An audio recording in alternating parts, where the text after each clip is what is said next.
So this book is really a compilation of our own personal experiences, but also quite a lot of research as well. We spoke to a lot of people, in fact.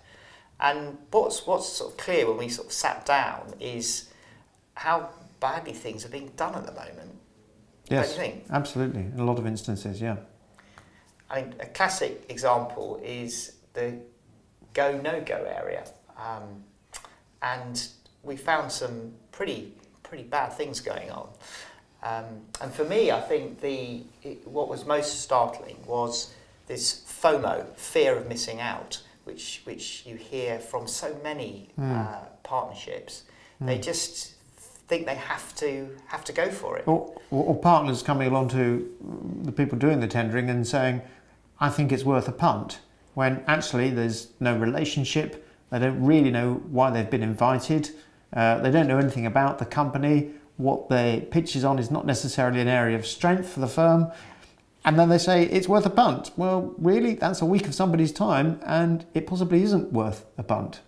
That's right. I think another big area in this regard was around the presentations. Now, obviously not all tenders go to presentations, but a lot do.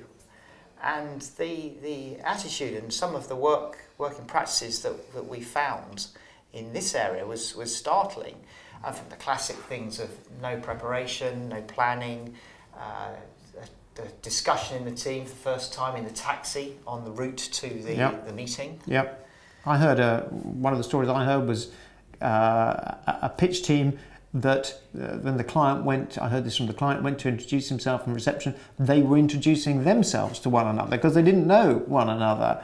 That whole thing of, we do the rehearsal in the taxi is just ridiculous when there's been so much investment in the front end in producing a proposal, and yet usually the decision will hinge more on the presentation. It's about personal chemistry, it's about people. It's inevitable that that's going to be important, and yet the investment is the other way around.